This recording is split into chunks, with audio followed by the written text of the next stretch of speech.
Hi and welcome to my first video on my new YouTube channel. I'm Shane and I hope to cover some of my favourite topics, including my cars, motorcycles and some low cost projects around the house that you might want to think about or spark an idea of your own. Don't worry, I won't be repeatedly asking you to push the subscribe button or click the bell icon, as I'm purely doing this for fun. I've got a job. And I won't be spending hours on post-production, so don't expect flashy videos. It's more about the content and just for information for you and a bit of entertainment. Enjoy.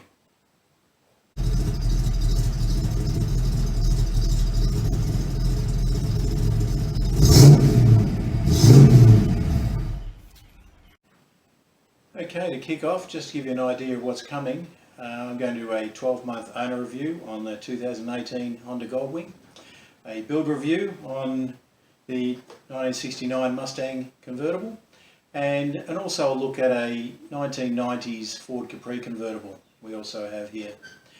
A few of the projects I want to look at around the house are turning a standard internal door into a stable type door, also building a simple wine rack into any kind of cupboard, and also putting a window in an internal wall of the house. But let's get started on something simple, replacing the battery on a 2018 Honda Goldwing remote fob. I recently jumped on my 2018 Honda Goldwing and immediately noticed three new icons appearing on the screen. Up the top you see an information circle, and down the bottom there's a key and a battery. So obviously the bike's telling me that the remote fob has a low battery. Now I've owned this bike for 12 months and before that it was a display model. So I'm assuming that it was used quite regularly to show future customers the functions of the bike. So it looks like I've got to change the battery on the remote key fob.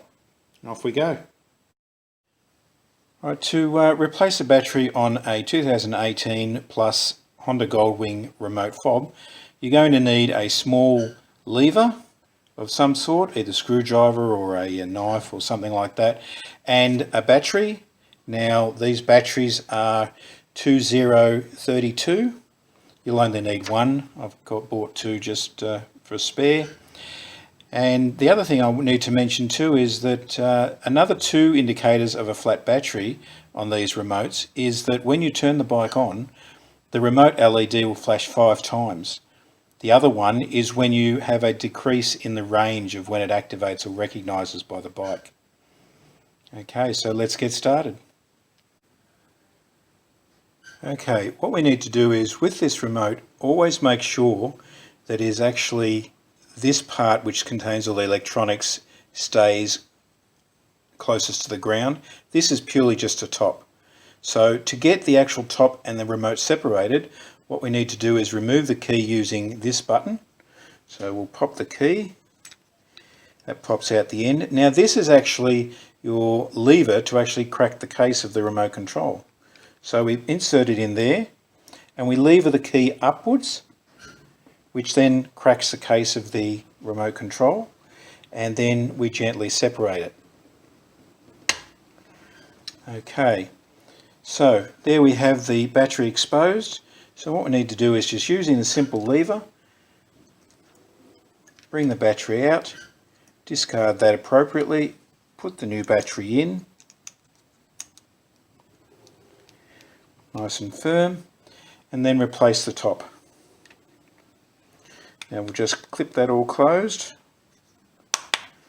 nice and firm, and then in goes the key. There is only one way the key goes in, so pop that in and the job's done.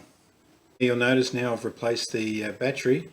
There are no warning little icons on there. One thing I will mention is that by changing the battery, your remote will not unpair from your bike. Should the worst case happen, hopefully I'll put a link into another YouTube video that explains how to pair your Goldwing remote.